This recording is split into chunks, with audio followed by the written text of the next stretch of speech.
మీలో మేము ప్రవేశించాం అన్నవాడు బిగ్గరగా ఒకసారి హల్లెలూయా చెప్దామా? కొంచెం సంతోషంతోనే మమ్మల్ని పంపించాడు అన్నట్టు చెప్పారు.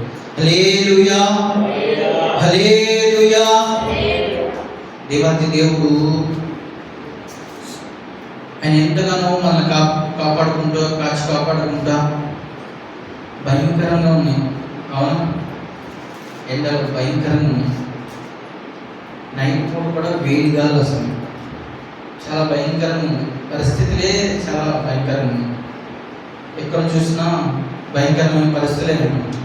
కానీ దేవుడు ఆయన రెక్కలైన మనల్ని భద్రపరిచి క్షేమంగా ఇచ్చి మనల్ని బలపరుచుకుంటూ ఆయన కృపానేలో మనల్ని క్షేమంగా ఉంచిన దేవుడికి ఒకసారి విగ్రహాలు చెప్దామా? హల్లెలూయా, హల్లెలూయా. గట్టి చెప్పలేదు. హల్లెలూయా. రోమీయులకు రాసిన పత్రిక 11వ అధ్యాయము. రోమీయులకు రాసిన పత్రిక 11వ అధ్యాయము 7వ వచనం నుంచి 8వ వచనం వరకు.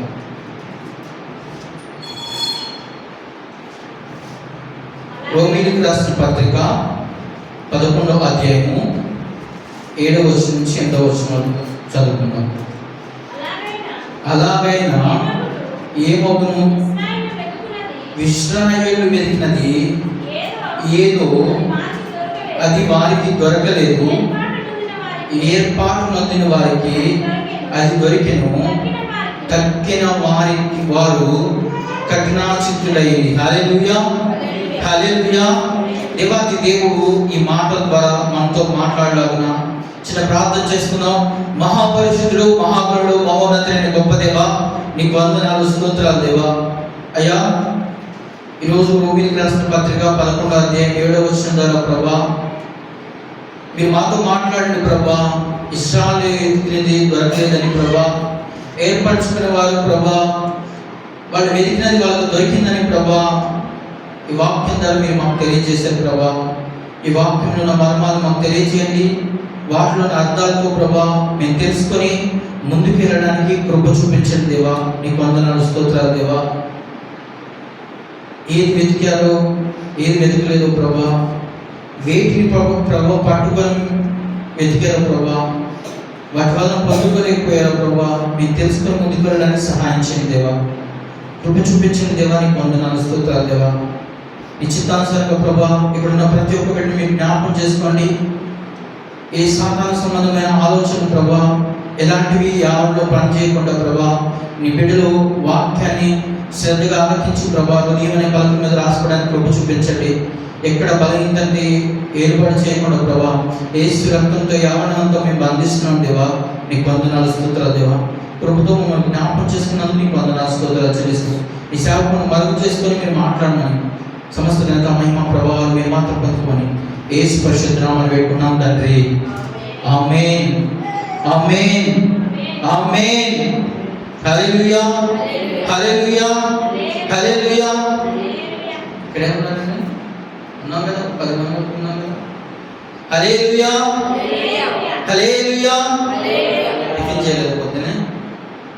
రోమీయులకు రాసిన పత్రిక 11వ అధ్యాయం 7వ వచనంలో ఇలాగైతే ఏమగును, ఇశ్రాయేలు వెతికినది ఏదో అది వారికి దొరకలేదు, ఏర్పాటు నొందిన వారికి అది దొరికెను. హల్లెలూయా, హల్లెలూయా.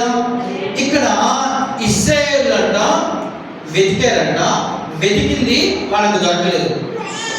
ఏర్పాటు నొందిన వారు మాత్రం వెతికింది మాత్రం వాళ్ళకు దొరికిందంట. ఇశ్రాయేలు ఏం వెతికారు అని ఆగి ఆలోచిస్తూ ఉంటే మనం చాలాసార్లు ఇశ్రాయేల్ చరిత్రని మనం చూసుకుంటూ వచ్చినప్పుడు వాళ్ళు ఐగుప్తులో కఠినమైన శ్రమలు అనుభవిస్తూ ఉన్నప్పుడు ఆ కఠినమైన శ్రమల గురించి వాళ్ళు ఎక్కువగా దేవుడికి ప్రార్థన చేస్తూ ఉన్నప్పుడు దేవుడు తన బిడ్డైన మోషేని ఎన్నుకొని వాళ్ళని మళ్ళీ నడిపించుకుంటూ ఐగుప్తు దేశం నుంచి పాలుతేనెలు ప్రవహించే దేశానికి నడిపించుకుంటూ ఆయన పాలుతేనెలు ప్రవహించే దేశంలో వాళ్ళందరినీ తీసుకెళ్ళాడు. అవునా, అవునా. ఆ మధ్యలో జరిగిన విషయాన్ని, ఆ మధ్యలో ఏదైతే ఉన్న విషయాన్ని మనం ఒక్కసారి జ్ఞాపకం చేసుకుంటే, కఠినమైన శ్రమలు బాధలు అనుభవిస్తున్నప్పుడు వాళ్ళు దేవునికి ప్రార్థన చేశారు. కఠినమైన శ్రమలు బాధలు అనుభవిస్తూ ఉన్నప్పుడు దేవునికి బాగా ప్రార్థన చేశారు. కానీ తర్వాత శ్రమలో నుంచి విడుదల పొందుకున్న తర్వాత, బాధలో నుంచి విడుదల పొందుకున్న తర్వాత వాళ్ళు ఏం చేశారంటే దేవునికి ఎక్కువ శాతం అవిధేయత మాత్రమే కనపరిచినట్టు మన వాక్యాలు ఎక్కువగా చదువుతున్నాం. హల్లెలూయా, హల్లెలూయా, అవునా కదా? ఐగుప్తు దేశం నుంచి బయలుదేరిన దగ్గర నుంచి వాళ్ళు ప్రతి విషయంలోనే అవిశ్వాసమే కనబడతా ఉంటుంది. ఎక్కడ విశ్వాసం కనిపించదు. ఎక్కడ దేవునికి విధేయత కనపరిచిన వారుగా వాళ్ళు మనకు అనిపించదంటే ఎక్కడ అనిపించదా? ఇజ్రాయెల్ ప్రజల్లో కొంతమందిని, ఒక 12 మందిని ఒక దేశానికి పంపించి ఆ దేశ ప్రజలు ఎలా ఉన్నారు, ఆ దేశ ప్రజల్లో ఎలాంటి వారు ఉన్నారు అని ఒకసారి చూసామని 12 మంది పంపిస్తే 12 మందిలో 10 మంది అంట అక్కడున్న వాళ్ళ ఎత్తు పొడుగు చూశారంట, అక్కడున్న పంటలు చూశారంట, అక్కడున్న గోడలు చూశారంట, అక్కడున్న ప్రతి పరిస్థితిని, అక్కడున్న బలగాన్ని చూశారంట 10 మందిలో 2 మాత్రం దేవుని యొక్క బలాన్ని చూశారంట. హల్లెలూయా, హల్లెలూయా. మనం చేసిన యుద్ధాల కంటే, మనను శత్రువులు జయించుకొచ్చిన వాళ్ళకంటే వీళ్ళని అధికంగా జయించడానికి దేవుడు మనకు శక్తినిస్తారని 2 మాత్రమే చూశారంట. అనంటే 12 మందిని పంపిస్తే ఎంతమంది విశ్వాసంగా, ఎంతమంది కరెక్ట్గా మాట్లాడారు? 2 మాత్రమే. అంటే 12 మందిలో ఇద్దరే ఉన్నారు. ఇక్కడ చదవబడిన పాఠ్య భాగంలో దేవాతి దేవుడు రోమీయులకు రాసిన పత్రిక 11వ అధ్యాయం 7వ వచనంలో పౌలు గారి ద్వారా మనకి ఏం చెప్తున్నారంటే, ఇజ్రాయేల్ వెతికారంట, వెతికింది వారికి దొరకలేదంట. ఏర్పరచబడిన వారు వెతికారంట, వెతికింది వారికి దొరికిందంట. ఏర్పరచబడిన వారు ఎవరు? అసలు ఇజ్రాయేల్ వారు ఎవరు? మనం చూసుకున్నట్లయితే రోమీయులకు రాసిన పత్రిక 9వ అధ్యాయము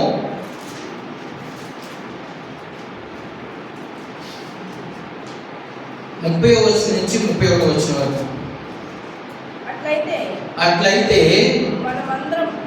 మనం ఏమందుము?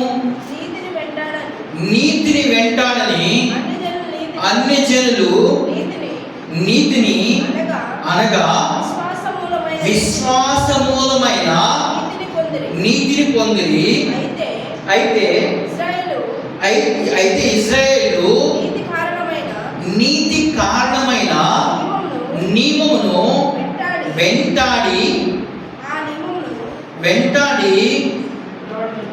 వెంటాడినను ఆ నియమమును. హల్లెలూయా, హల్లెలూయా. ఇక్కడ పౌలు గారు స్పష్టంగా చెప్తున్నాడు ఏమనంటే, నీతిని వెంటాడని అన్ని జనులంట ఏం చేశారు? నీతిని అనగా విశ్వాసమూలమైన నీతిని పొందారు. నీతిని వెంటాడిన వాళ్ళు నీతిని వెంటాడిన వాళ్ళు వాళ్ళ విశ్వాసం మూలంగా నీతిని పొందుకున్నారంట. ఇక్కడ ఇజ్రాయేలు నీతి కారణమైన నియమమును వెంటాడినను ఆ నియమమును. ఇక్కడ పౌలు గారు ఫస్ట్ ఇందాక చెప్తున్నాడు ఏమని? ఇజ్రాయేల్ అంట ఏదైతే వెతికారో అది వాళ్ళకి దొరకలేదంట. ఏర్పరచబడిన వారు ఎవరైతే ఉన్నారో దానికోసం వెతికింది వాళ్ళకి దొరికింది. ఇక్కడికి వచ్చేసరికి ఇజ్రాయేల్ ఏమి వెతికారు అని అంటే నీతిని వెతికారు కానీ వాళ్ళు నీతి సంబంధించిన నియమమును వెంటాడి కానీ వాడికి దొరకలేదని స్పష్టంగా చెప్తున్నాడు. అవునా? పౌలు గారు చెప్తున్నాడా లేదా? నీతి సంబంధమైనది వెతికినప్పుడు వాళ్ళకి దొరకలేదంట. కానీ విశ్వాసంతో ఎవరైతే వెతికారో విశ్వాసంతో ఉన్న వారికి నీతి దొరికిందంట. ఇక్కడ మనం కొంతసేపు ఆలోచిస్తే కొంచెం విచిత్రంగా లేదు? అన్ని జనులంట నీతిని వెతకలేదంట. ఇప్పుడు యేసుక్రీస్తు ప్రభువు సువార్త పాఠంలో ఒక మాట అన్నారు. ఏమన్నారు? మొదట నా నీతిని, నా రాజ్యాన్ని వెతకండి. మీకు ఏం కావాలో సమస్తమై సమకూర్తి. ఫస్ట్ ఏమన్నారు? మొదట నా నీతిని నా రాజ్యమును వెతకాలి అన్నాడు యేసుక్రీస్తు అన్నారు కదా. ఇక్కడ పౌలు గారు ఇక్కడికి వచ్చేసరికి ఇజ్రాయేల్ నీతినే వెతికారు, కానీ ఆ నీతి నియమం సంబంధించిన ఏదైతే ఉందో వాళ్ళకు దొరకలేదంట. కానీ ఇక్కడ అన్ని జనులు నీతిని వెంటాడలేదంట. వాడు ఏం చేశారంటే విశ్వాసంతో ఉన్నారంట, విశ్వాస సంబంధంగా ఉన్నారంట. ఆ విశ్వాసం ఏం చేసిందంటే ఆ నీతిని పొందుకునే విధంగా చేసిందంట. హల్లెలూయా, హల్లెలూయా, హల్లెలూయా. అర్థమవుతుందా? విశ్వాస సంబంధమైంది నీతిని వెంటాడే విధంగా చేసిందంట. ఒక ఎగ్జాంపుల్ మనం మాట్లాడుకుంటే యేసుక్రీస్తు ప్రభువు దగ్గరికి ఇంకొక ఆమె వచ్చిందంట. అది ఎక్కడ ఉందంటే మత్తయి సువార్త 15వ అధ్యాయము 21వ వచనం ఒకసారి చూసుకున్నట్లయితే, మత్తయి సువార్త ఆమె వచ్చి నా కుమార్తె బాగోలేదయ్యా, నా కుమార్తె స్వస్థపరిచి దయ్యం పట్టింది, ఆమెని బాధపడుతున్నాను చూసి ఆమె తట్టుకోలేక యేసుక్రీస్తు ప్రభువు ఎందుకు వచ్చిందంట. ఒకసారి చదువుతున్నాం. మత్తయి సువార్త 21వ అధ్యాయం 15వ అధ్యాయం 21వ వచనం. యేసు అక్కడ నుండి బయలుదేరి తూరు సీదోనుల ప్రాంతమునకు వెళ్ళగా ఇదిగో ఆ ప్రాంతం నుండి కానాను స్త్రీ ఒకటి వచ్చి, ప్రభువా, దావీదు కుమారుడా, నన్ను కరుణించుము, నా కుమార్తె దయ్యం పట్టి బహు బాధపడుచునని కేకలు వేసెను. అందుకు ఆయన ఆమెతో ఒక మాట ఆయన్ను చెప్పలేదు. అప్పుడు ఆయన శిష్యులు వచ్చి ఈమె మన వెంబడి వచ్చి కేకలు వేసినది గనుక ఈమె పంపి వేయమని ఆయన్ను వేడుకొనగా, హల్లెలూయా, ఆయన ఇశ్రాయేలుల ఇంటివారై నశించిన గొర్రెల యొద్దకే కానీ మన ఎవరి యొద్దకు. హల్లెలూయా. ఇక్కడ యేసుక్రీస్తు ప్రభువు అక్కడ ఉన్న ఆమె అంటున్నాడు, ఆమె ఏదైతే బాధ ఉందో, ఏదైతే శ్రమ ఉందో, ఆ శ్రమను బట్టి యేసుక్రీస్తు ప్రభువు దగ్గరికి వచ్చి కేకలేస్తుంటే ఫస్ట్ ఆమెను పట్టించుకోవాలి. ఎందుకంటే ఆమె ఎంతగా కేకలేస్తుందంటే, దావీదు కుమారుడా నన్ను కనికరించుము, దావీదు కుమారుడు. ఆ రోజుల్లో అంట యేసుక్రీస్తు ప్రభువు వెళ్తా ఉన్నప్పుడు చాలా మంది కుష్ఠరోగులు, యేసుని గురించి తెలిసిన వాడు, యేసుని గురించి విన్నవాడు, వాళ్ళు ఏం చేస్తుంటే యేసుక్రీస్తు వెళ్తా ఉన్నప్పుడు చుట్టూ జనం ఉన్నారు అనుకోండి, కుష్ఠరోగులు అనేవాళ్ళు కానీ ఏమైనా ఏదైనా బాగున్నవాడిని వాళ్ళని దగ్గర రానివ్వరు. ఇప్పుడు ఎవరైనా పెద్దవాళ్ళు ఎవరైనా వచ్చారనుకోండి, ఎమ్మెల్యే ఎవరైనా వచ్చారనుకోండి, ఎమ్మెల్యే కంటే ఇంకో కొంచెం పెద్ద సెలబ్రిటీ ఎవరైనా వచ్చారనుకోండి, ఫస్ట్ ఆయన రీచ్ అవ్వడానికి ఆయన చుట్టూ ఎవరు ఉంటారు? సెక్యూరిటీ గార్డు ఉంటారు. అవునా? సెక్యూరిటీ గార్డు తర్వాత ఇంకా ఉంటారు, వాళ్ళ అభిమానులు ఎక్కువ ఉంటారు. యేసుక్రీస్తు ప్రభువు ఎక్కడ సువార్త చేయడానికి వెళ్ళినా ముందు ఆయన చుట్టూ ఎవరు ఉంటారు? ఆయన శిష్యులు ఉంటారు. రెండోది ఏంటంటే యేసుక్రీస్తు ప్రభువు సువార్త విని రక్షణ పొందిన వారు, ఇంకా యేసుక్రీస్తు యొక్క అద్భుతాలను రుచి చూసిన వాళ్ళు ఏం చేస్తామంటే చాలా మంది జనం వచ్చేవాళ్ళంట. మనం ఈజీగా చాలా మంది జనం వచ్చేదని ఎలా చెప్పుకోగలుగుతాం అంటే, ఒకసారి 5 రొట్టెలను 2 చేపలను ఎంతమందికి పంచారు? 5,000 మంది పంచారు. వాళ్ళు ఎవరు? పురుషులకు మాత్రమే. 5 రొట్టెలు 2 చేపలు పురుషులకు మాత్రమే పంచారు. ఇక్కడ ఎక్కువ స్ట్రెంత్ ఎవరు ఉంటుంది? చర్చిలో ఎక్కువ స్ట్రెంత్ ఎవరు ఉంటుంది? స్త్రీలనే ఉంటుంది. అయితే యేసుక్రీస్తు ప్రభువారు వెంబడి ఎక్కువ మంది వచ్చేది పురుషులే. ఆ పురుషులు వచ్చినప్పుడు స్త్రీలు కూడా వస్తారు కదా. 5,000 మంది కాస్త 10,000 మంది 15,000 మంది అయి ఉంటారు. యేసుక్రీస్తు ప్రభువారు ఎక్కడికి వెళ్ళినా జనాలు తండోపతండాలు వచ్చేవాడు అంట. ఏం చెప్తాడు ఆయన, ఏ అద్భుత కార్యం చేస్తాడో, ఏది చేస్తాడో అని తండోపతండాలు వచ్చేవాడంట. అయితే ఈమె తన బాధను బట్టి యేసుక్రీస్తు ప్రభువారిని ఎంత గట్టిగా వచ్చి ఉంటుందండి. అవునా? బాగా బాధ ఉందనుకోండి, లోన బాగా వేద ఉందనుకోండి, గట్టిగా అరుస్తారు. అది ఆ కార్యం జరగకపోతూ ఉంటే, ఇప్పుడు ఎవరి దగ్గరికి వెళ్ళినప్పుడు మనం పట్టించుకోకుండా ఉంటే వాళ్ళు మనల్ని చూడాలన్న ఉద్దేశంతో మనం గట్టిగా అరుస్తామా లేదా? వాళ్ళు మనం చూడాలి, అట్రాక్ట్ అవ్వాలి అని చూస్తాము. ఇలాగే ఏం కూడా గట్టిగా అరుస్తూ ఉంటే యేసుక్రీస్తు ప్రభువు పట్టించుకోలేదంట. పట్టించుకోకపోతే శిష్యులు అంటున్నారు, ఆమె ఎప్పటి నుంచో అడుగుతుంది కదా, ఆమెని పంపించింది. అక్కడ ఉందా, వచ్చి కేకలు వేయుచున్నది, ఆమె కేకలు వేయుచున్నది గనుక ఈమెను పంపివేయమని ఆయన. ఆమె ఏం చేసింది? కేక వేసిందంట. కేక వేసింది.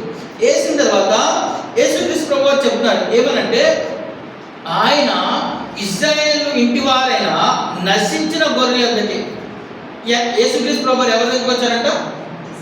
ఇశ్రాయేలు ఇంటి వారు ఎవరైతే నశించిపోతున్నారో, ఎవరైతే రక్షణలో లేదో, ఎవరైతే ఏర్పరచబడిన వారు, ఎవరైతే దేవుడికి ఇష్టమైన వారు ఉన్నారో వాళ్ళు నశించిపోతున్నారని వాళ్ళ కోసమే వచ్చాడంట. వాళ్ళ కోసం వచ్చాను, కానీ నేను ఎవరి కోసం రాలా, ఇంక వేరే వాళ్ళ కోసం రాలా. కింద వచ్చి చూస్తే గొర్రె వద్దకు కానీ మరి ఎవరి వద్దకు నేను పంపబడలేదు. ఇక్కడ స్పష్టంగా చెప్పేశాడు యేసుక్రీస్తు ప్రభువు, నశించిన ఇశ్రాయేలు వద్దకే నేను పంపబడతాను, కానీ మరి ఇంకెవరి వద్దకు నేను పంపడలా.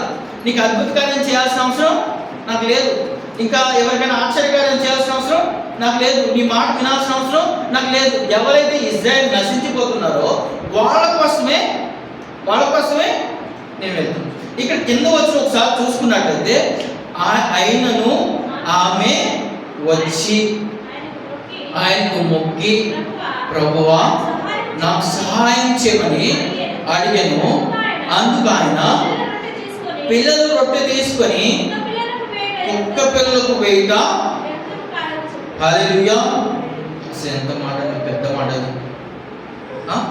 అవునా కదా? ఇక్కడ ఒకసారి ఆగి మనం ఒకసారి ఆలోచిస్తే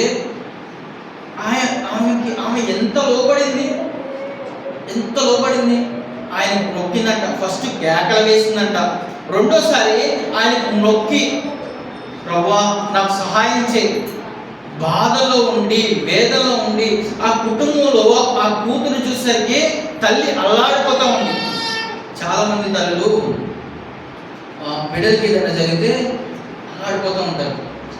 మా ఇంట్లోని మెట్ల మీద నుంచి కింద పడిపోయాడు, మూతి తగిలింది, ఫుల్ బ్లడ్ వచ్చేస్తుంది.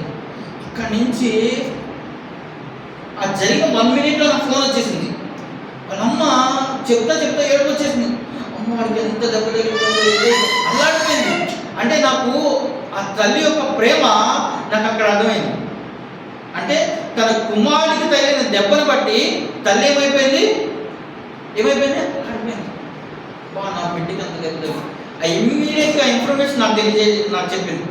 ఇక్కడ ఏం కూడా ఆ కుమార్తె దెయ్యం పట్టినప్పుడు, దెయ్యం పట్టే వాళ్ళు ఈ చేష్టలు ఎలా ఉంటాయి?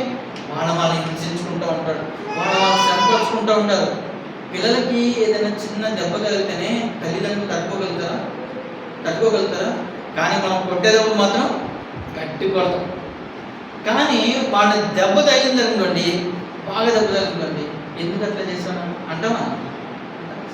ఆ బిడ్డ ఆమె పరిస్థితి చూసేసరికి ఆమె ఎంతగా లోబడిందంటే, యేసుక్రీస్తు ప్రభువారు మొదట తిరస్కరించిన తర్వాత ఆయన పాదాలు పట్టుకొని రెండోసారి ఏమంటుందంటే, నాకు సహాయం చేయ ప్రభువా. ఫస్ట్ నన్ను కనికరించు ప్రభువా అని అడిగింది, రెండోసారి నన్ను సహాయం చేయవా ప్రభువా అని అడిగింది.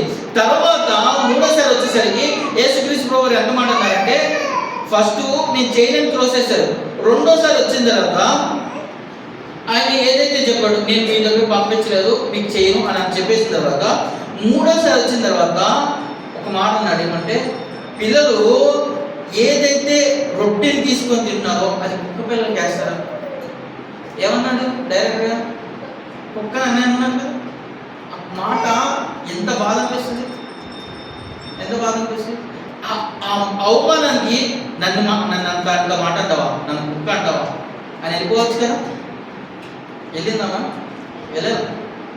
నన్ను కుక్క అంటావా, నన్ను పంది అంటావా, లేదా నన్ను ఏదన్నా అంటారా అని ఎవరికైనా రోషం వస్తుంది. ఎంతలా బాధ అనిపించాడైనా ఏం కాకపోతే ఇంకో దగ్గరికి వెళ్దాం అని అనుకుంటారా? ఎవరైనా అనుకుంటారు జనరల్. ఇక్కడ ఏమేమంది? అందుకు ఆయన పిల్లల రొట్టె తీసుకొని కుక్క పిల్లకు వేయుట యుక్తం కాదని చెప్పగా ఆమె, నిజమే ప్రభువా, కుక్క పిల్లలు కూడా యజమానుల బల్ల మీద నుండి పడు మొక్కలను తిన్ను కదా అని చెప్పాను. అందుకు యేసు, అమ్మా నీ విశ్వాసము, హల్లెలూయా హల్లెలూయా హల్లెలూయా. అందుకు యేసు, అమ్మా నీ విశ్వాసము గొప్పది, నీవు కోరినట్లే నీకు అగునుగా కానీ ఆమెతో చెప్పాను. ఆ గడిలోనే ఆమె కుమార్తె స్వస్థతలు. హల్లెలూయా హల్లెలూయా. ఇక్కడ ఇప్పుడు వరకు చదువుకున్న దాంట్లో మనకి ఇక్కడ అర్థమవుతుంది ఏంటంటే విశ్వాసం. అన్ని జనులు విశ్వాసం చూపిస్తున్నారు. ఇజ్రాయేల్ ప్రజల దగ్గరికి యేసుక్రీస్తు ప్రభువారు వచ్చానని చెప్పారు, కానీ వాళ్ళు విధేయత చూపించరు. వాళ్ళు త్రోసిపుచ్చేశారు. ఆయన శిలువకు అప్పగించడానికి వాళ్ళే ఏమన్నారు తెలుసా? మా మీద, మా పిల్లల మీద ఆయన రక్తం ఉండాలి. రక్తం, అపరాధ భావం అది ఎప్పుడు చూపిస్తుందంటే, ఏదైతే ఎవరి రక్తం అయితే అది కాచబడిందో అదంట తర్వాత వాళ్ళ మీద నేరారోపణ చేస్తాడు. హల్లెలూయా హల్లెలూయా. ఇక్కడ పౌలు గారు రోమీయులకు రాసిన పత్రిక 9వ అధ్యాయం 30వ వచనంలో ఏమన్నాడు? నీతిని వెంటాడని అన్ని జనులు నీతిని అనగా విశ్వాస మూలమైన నీతిని పొందారు. హల్లెలూయా హల్లెలూయా. అక్కడ కానాను స్త్రీ అంటే ఎవరో తెలుసా? వాళ్ళు అపవిత్రమైన సంబంధించిన వాడు, వాళ్ళు వ్యభిచార సంబంధించిన వాడు. వాళ్ళ జీవిత పరిస్థితులు చూస్తే ఇజ్రాయేల్ అంట, యూదులంట మన దగ్గరికి రానేరంట, మన దగ్గర అంటరాని వాళ్ళ చూస్తారంట. కానాను వాళ్ళని చూస్తే, ఆ ఏరియా సమరయ వాళ్ళని చూస్తే, సమరయ దగ్గర ఉంది, వాళ్ళు కొంచెం సపరేట్గా చూస్తారంట. కానీ ఇక్కడ దేవుడు మనకు తెలియజేస్తున్న మాట ఏంటంటే, ఏదైతే పొందుకోవాలని వెళ్ళారో, ఏదైతే పొందుకోవాలని చూశారో, నీతిని పొందుకుందామని నీతి కోసం వెళ్ళిన వాళ్ళు నీతి దొరకలేదు, కానీ విశ్వాసంతో ఎవరైతే ఉన్నారో ఆ విశ్వాసం బట్టి ఏం పొందుకున్నారంట? నీతిని పొందుకున్నారు. వాక్యం చెప్తుంది కదా, విశ్వాసం బట్టి నీతిని పొందుకున్నారంట. విశ్వాసం బట్టి ఎప్పుడైతే నీతిని పొందుకున్నారో ఆ నీతి ఏం చేస్తుందంటే ఆ బిడ్డలను రక్షణలోకి నడిపిస్తూ ఉంది. మనం చూసుకున్నట్లయితే ఎఫెసీయులకు రాసిన పత్రిక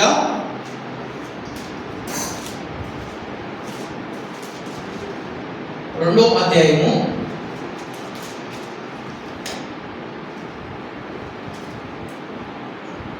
8-9 వచనం. మీరు విశ్వాసము ద్వారా కృపచేతనే రక్షించబడి ఉన్నారు. ఇది మీ వలన కలిగినది కాదు, దేవుని వరమే. అది క్రియల వలన కలిగినది కాదు, కనుక ఎవడును అతిశయపడ. హల్లెలూయా హల్లెలూయా. ఇందాక ఏం చెప్పాడు ఆయన? విశ్వాసం. ఇక్కడ పౌలు గారు ఎఫెసు సంఘానికి స్పష్టంగా చెప్తున్నాడు, మీరు విశ్వాసము ద్వారానే కృపచేతనే రక్షించబడ్డారు. ఇది మీ వల్ల కలిగినది కాదు. స్టేట్మెంట్ క్లియర్గా చెప్పేస్తున్నాడు. ఈ రక్షణ ఎలా అనంటే మన వల్ల కలిగినది కాదు, విశ్వాసం ద్వారా. నీ విశ్వాసం దేవుడు ఆది నుంచే చూశాడు కాబట్టి ఈరోజు నన్ను ఆయన రక్షించుకున్నాడు. ఎలా అంటే కృపచేత. అలాంటి అన్ని జనులంట విశ్వాసంతో ఉన్నారు. విశ్వాసంతో ఉండి నీతిని వెంటాడినప్పుడు అన్ని జనులకి ఆ విశ్వాసం ఏం చేసిందంటే కృప దొరికే విధంగా చేసింది. ఆ స్త్రీ ఏమనుంది? విశ్వాసం. అమ్మా నీ విశ్వాసము గొప్పది. నీ కుమార్తె ఏం చేసింది? ఆమె విశ్వాసం ద్వారా దేవుడి మనసును కలిగించుకుంది. ఈరోజు విశ్వాసం అనే విత్తనం మనలో రోజుకి ప్రబలాలి. విత్తనం అది మలుస్తూ ఉండాలి. లేదనుకోండి అక్రమం విస్తరించడం వలన అనేక మందిలో ప్రేమ చల్లారిపోతూ ఉంటుంది. మనలో విశ్వాసం కానీ లేకపోతే ఆ విశ్వాసం ఏం చేస్తుందంటే మనం ఎంత ప్రార్థన చేసినా, ఎంత వాక్యం విన్నా, ఎంత పెద్ద పెద్ద పాస్టర్ల దగ్గరికి వెళ్ళినా, లేదా పెద్ద పెద్ద చర్చిలకు వెళ్ళినా, పెద్ద పెద్ద మీటింగ్లకు వెళ్ళినా ఏదైనా చేయొచ్చు, మనలో ఆయన కృప ఎంత మాత్రం పనిచేయదు. మనలో విశ్వాసం అనేది చాలా ప్రాముఖ్యత. ప్రతి విశ్వాసకి విశ్వాసం అనేది ప్రాముఖ్యత. కొంతమంది విశ్వాసంలో నుంచి అవిశ్వాస స్థితికి వెళ్తున్నారు. అది ఎలా వెళ్తున్నారో తెలుసా? 10 మంది కనికలంట డ్యూటీలు పట్టుకొని వెళ్ళారంట. డ్యూటీలు పట్టుకొని వెళ్తే 5 మాత్రం నూనెను సిద్ధపరచుకున్నారంట. 5 మాత్రం నూనె తెచ్చుకోలేదు. డ్యూటీలో నూనె ఉంది కదా, సరిపోద్ది అనుకున్నారంట. కరెక్ట్గా పెళ్లి కుమారుడు వచ్చే టయానికి ఎవరు అయిపోయి నూనె సిద్ధపరచుకున్న వాళ్ళకి అయిపోయింది. వాళ్ళు ఏమనుకున్నారు? ఆయన పెళ్లి కుమారుడు వస్తాడు కదా, పెళ్లి కుమారుడు వచ్చినప్పుడు మనం తీసుకొచ్చుకున్నాం కదా, పెళ్లి కుమారుడు వచ్చినప్పుడు మనం తీసుకొచ్చుకొని అప్పుడు పెళ్లి కుమారుడితో పాటు వెళ్తాము. తలుపులు వేయబడ్డాయి. పెళ్లి కుమారుడు వచ్చాడు, లోనికి వెళ్ళాడు, తలుపులు వేయబడ్డాయి, మీరెవరో నాకు తెలియదు అని స్టేట్మెంట్ ఇచ్చేసారు. ఎందుకు ఈ స్టేట్మెంట్ ఇచ్చేసాడంటే వాళ్ళు ఏం చేశారంటే ముందుగా సిద్ధపడాల. విశ్వాసం అనేది సిద్ధపడే విధంగా చేస్తే, విశ్వాసం అనేది ఒక వ్యక్తిని ఏం చేస్తుందంటే ముందుగా దేనికోసం అయితే ఆలోచిస్తామో, దేనికోసం అయితే మనం ప్రయాసపడతామో, ఆ ప్రయాసపడే దానికోసం అంట మనం సిద్ధపరుస్తూ ఉంటుంది. చిన్న ఎగ్జాంపుల్ మనం చెప్పుకోవాలంటే, ఎవరైనా గృహాన్ని కొనుక్కోవాలనుకున్నారు అనుకోండి, ముందుగా ఏం చేస్తారు? ఎంతో కొంచెం దాచుకుంటారు. అడ్వాన్స్ ఇవ్వడానికి లేదంటే ఏదైనా బిజినెస్ స్టార్ట్ చేసాం అనుకోండి, ఎంతో కొంత అమౌంట్ పెట్టుకుంటారు. పూర్తిగా లోన్కి వెళ్ళకపోయినా ఎంతో కొంత పెట్టుకుంటారు.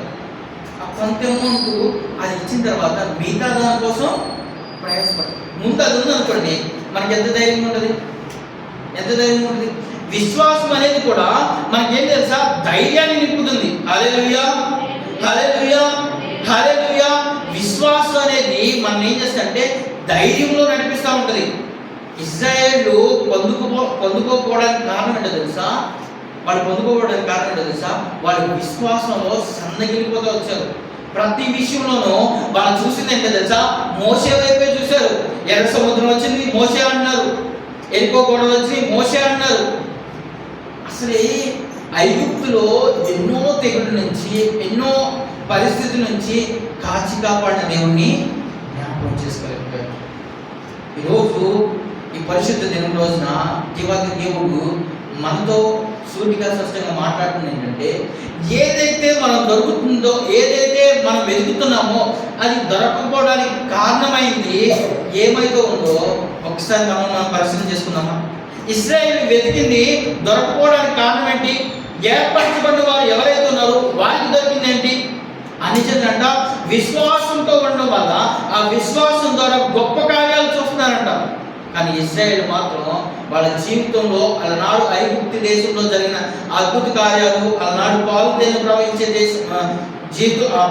ప్రవహించే దేశం నుంచి నడుచు రావడానికి ఆ ప్రయాణంలో జరిగిన అద్భుతాలు మాత్రమే వాళ్ళు చూడగలిగారు. కానీ మహా ఆశ్చర్యకార్యాలు మన దేవుడి వాళ్ళ జీవితంలో చూడలేకపోతా ఉన్నారు. కారణం ఏంటంటే వాళ్ళలో ఏదైతే విశ్వాసం అనే బీజం సన్నగిలిపోతా వచ్చింది. ఈరోజు దేవాది దేవుడు మనతో చెప్తున్న మాట ఏంటంటే మన విశ్వాసం గొప్పదయ్యే విధంగా ఉండాలి. ఏప్రిల్ రాసిన పత్రిక 11వ అధ్యాయం ఉంటుంది కదా, విశ్వాసం పట్టిగా వాళ్ళందరూ మాదిరిగా ఉంటారు. విశ్వాసంను బట్టి అది వరకు చూడని అద్భుత కార్యాలంతా చేశారంట వాళ్ళు. ఒకసారి చదువుతున్నాం. ఏప్రిల్ రాసిన పత్రిక 11వ అధ్యాయము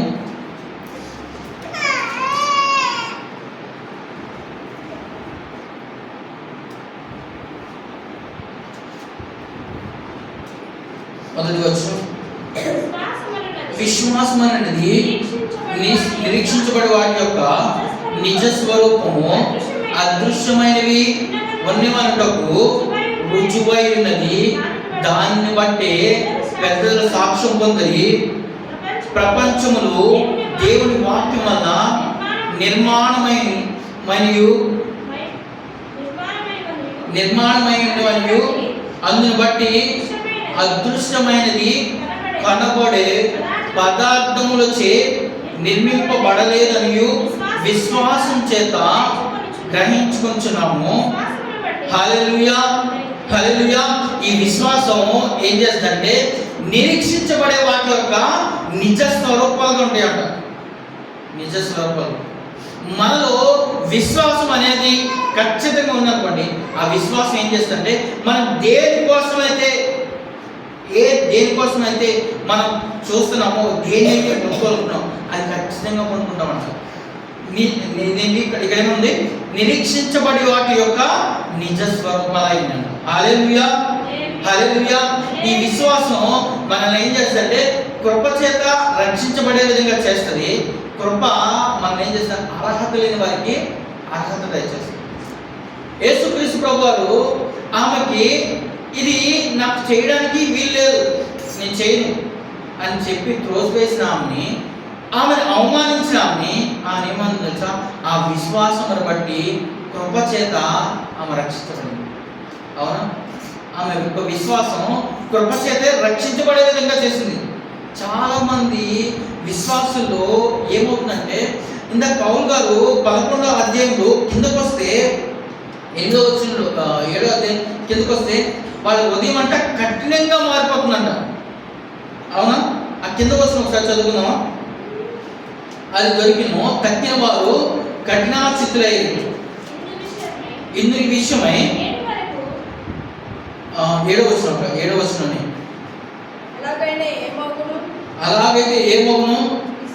ఇశ్రాయేలు వెతికినది ఏదో అది వారికి దొరకలేదు, ఏర్పాటు నందు వారికి దొరికిను. తక్కిన వారు కఠినాచితులయ్యారంట. కఠినాచితులై. ఈ కఠినాచితమైంది ఒక మనిషిలో ఎలా వస్తుంది? హృదయ కాఠిన్యం ఎలా వస్తుంది అని ఒక్కసారి మనం ఆలోచిస్తే, యెషయా గ్రంథం దాన్ని స్పష్టంగా చెప్తున్నాడు. 6వ అధ్యాయం, యెషయా గ్రంథం 6వ అధ్యాయం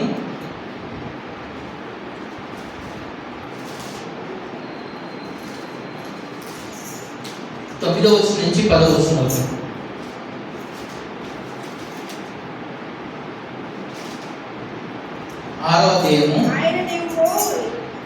ఆయన నీవు పోయి ఈ జనులతో ఇట్లనము, మీరు నిత్యము వినుచుందురు కానీ గ్రహింపుకొందురు, నిత్యము చూచుందురు కానీ తెలుసుకొందురు.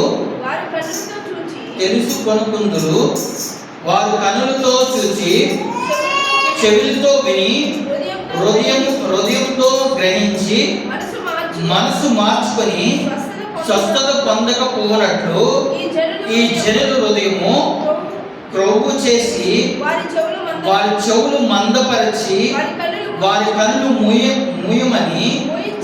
మూయించమని చెప్పాను. హల్లెలూయా, హల్లెలూయా. వీళ్ళు ఏంటంటే నిత్యము వింటారంట. నిత్యము వింటారు. నిత్యము ఇక్కడ ఏముంది? నిత్యము విందురు కానీ గ్రహింపుకుందురు, నిత్యము చూచుదురు కానీ తెలుసుకుంటుంది. వీళ్ళు ఏంటంటే నిత్యము వింటారు. విశ్వాసం గురించి, దేవుని వాక్యం గురించి నిత్యం వింటారు.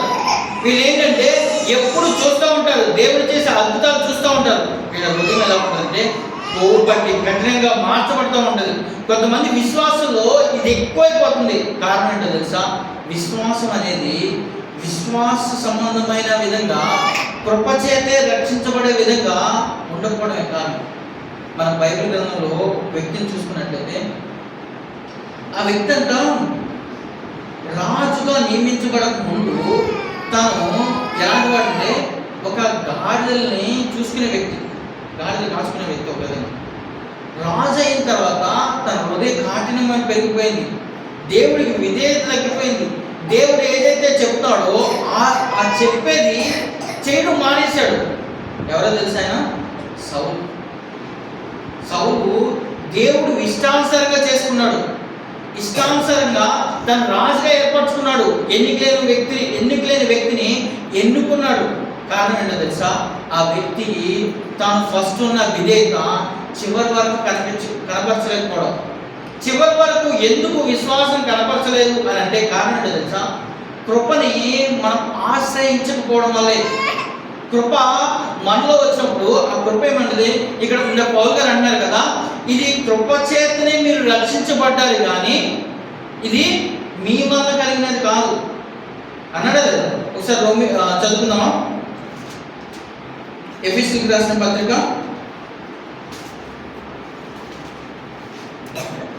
2వ అధ్యాయం 8వ వచనం. మీరు విశ్వాసం ద్వారా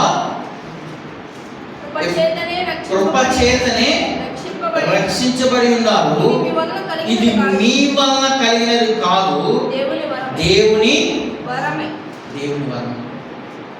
స్పష్టంగా చెప్పాడు. విశ్వాసంలో సన్నగిలిపోవడానికి, విశ్వాసంలో పడిపోవడానికి కారణం ఏంటో తెలుసా? ఇదే. కృప చేత రక్షించబడిన తర్వాత మనం ఏం చేస్తామంటే, నా సొంత శక్తి వల్ల అయింది, ఇదంతా ఎవరు చేశారు? నా వల్లే. నేను కష్టపడి మంచి ఉద్యోగం చేసి, మంచి వ్యాపారం చేసి, ఇదంతా కట్టింది ఎవరి కోసం అంటారా?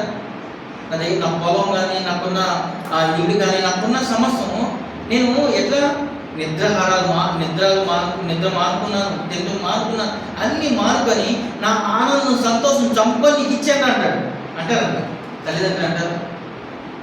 ఎంత యాసంత అనుభవించడానికి ఎవరిది? నీకు ఇచ్చిన కారణం ఏంటి? నేనేం చంపుకున్నాను? నిద్ర చంపుకున్నాను, ఆ తినడం చంపుకున్నాను, నా ఆనందం చంపుకున్నాను, నాకున్న చాలా వరకు చంపుకున్నాను. కారణం ఏంటి? ఇది నేను నీకు ఇవ్వడానికి. ఇక్కడ కృపచేత రక్షించబడ్డాము. ఎవరు అతిశయించాలి? ఇది అతిశయించాల్సింది మనం కాదు, దేవుడే అతిశయించాలి. హల్లెలూయా. దేవుని వరమైనది ఈ అతిశయం, దేవుని వరము, ఈ రక్షణ దేవుడిచ్చిన వరము.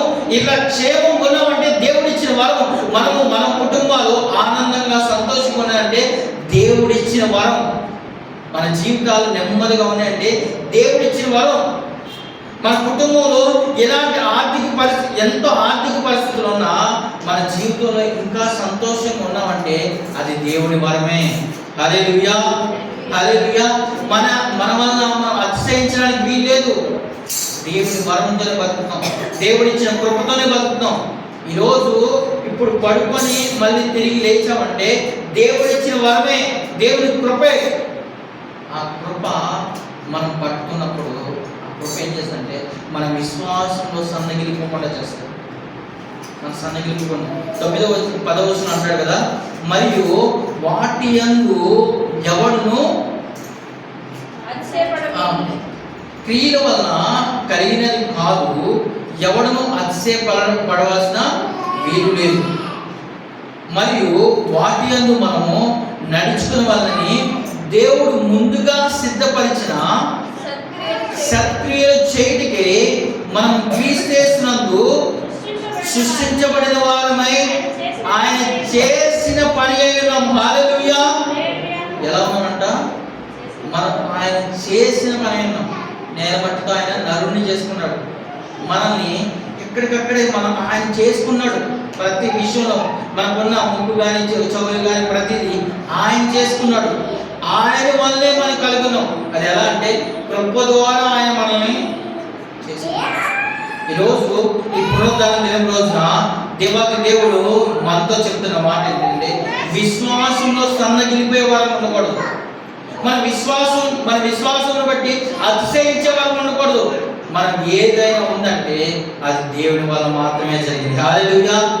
అది దేవుడి వల్ల మాత్రమే మనం పొందుకున్నాం. ఎప్పుడైతే అన్ని జనులు ఆ విధంగా విశ్వాసాన్ని కనపరిచారో ఆ విశ్వాసం అంట నీతిని వెంటాడే విధంగా చేసింది.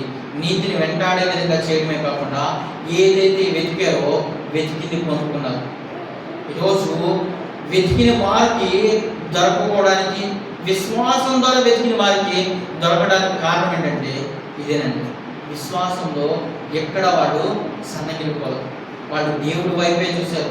ఎన్ని అవమానాలు వచ్చినా, ఎన్ని నిందలు వచ్చినా, ఎన్ని భయంకరమైన పరిస్థితులు వచ్చినా ఆ పరిస్థితులు ఆ సమయానికి తగ్గ అనుకూలంగా వాళ్ళు మాట్లాడగలిగారు, వాళ్ళు జీవించగలిగారు, వాళ్ళు నడుచుకున్నారు. కాబట్టి దేవుని కృప ద్వారా వాళ్ళు రక్షించబడ్డారు. అట్టి కృప దేవుడు మనందరికీ దయచేయును గాక. ఆమేన్. ప్రార్థన చేసుకుందాం. విన్న వాక్యాన్ని బట్టి ప్రార్థన చేసుకుందాం. అందరూ మోకరించినట్లయితే విన్న వాక్యాన్ని బట్టి ప్రార్థన చేసుకుందాం. మౌనం ఉండకుండా విన్న వాక్యాన్ని బట్టి ప్రార్థన చేసుకుందాం. దేవాతి దేవుడు ఈ 5వ మాసం మొదటి ఆదివారం రోజున ఇశ్రాయేలు